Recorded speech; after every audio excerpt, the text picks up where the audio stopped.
Pursuit of Glory has been described as Paths of Glory, only more so. Is this true? Let's see if we can get an idea of that by taking a look and reboxing the components of the game here and now on Legendary Tactics.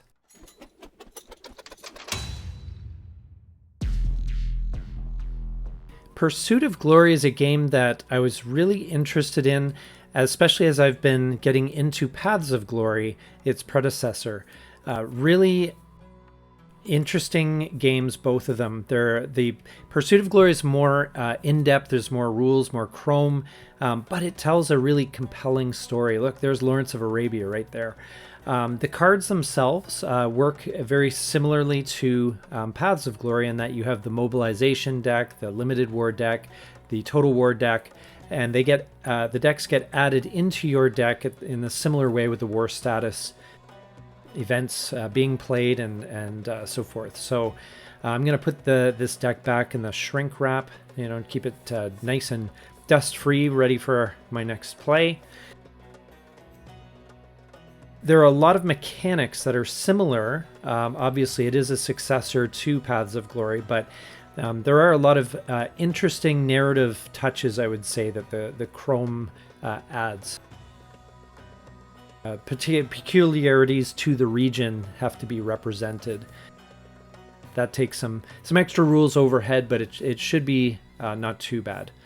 So we're going to put this deck back in the shrink wrap also. And next, we're going to take a look at the board, and I love this board.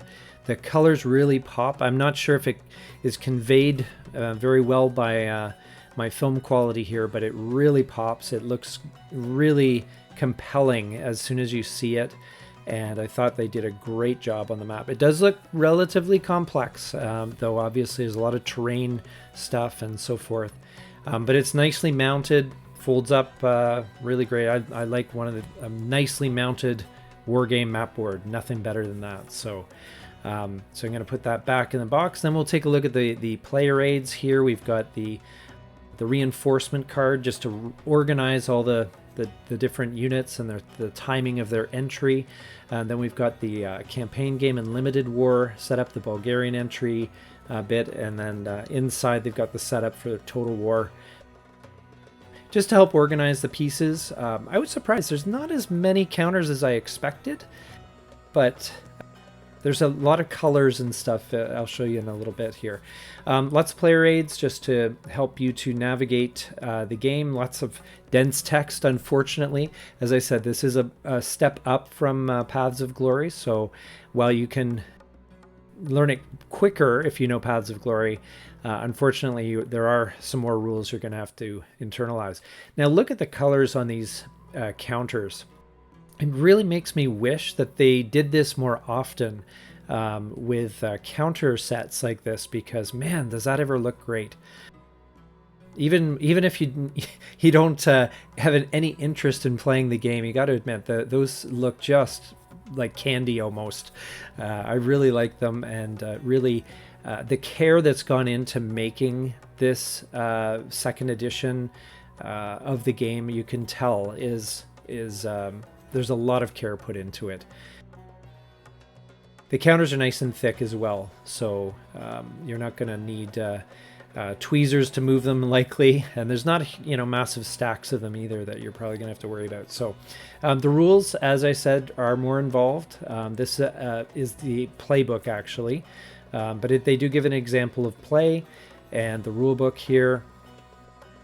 You can see it's a lot of dense text, but I think again it's about the story that this one tells, and I've heard this it does progress according to a little more of a predictable path overall, but I think that when a game represents the history well, I think that there's a lot to be commended for in that case. So just going to put this back in the shrink wrap. As I said, I like to do that, so just make sure the game is in perfect shape for when I play it next. So anyway, I hope this little walkthrough of the components of Pursuit of Glory was entertaining and interesting, and look forward to doing more content on this game for you soon on the channel. Thanks for watching.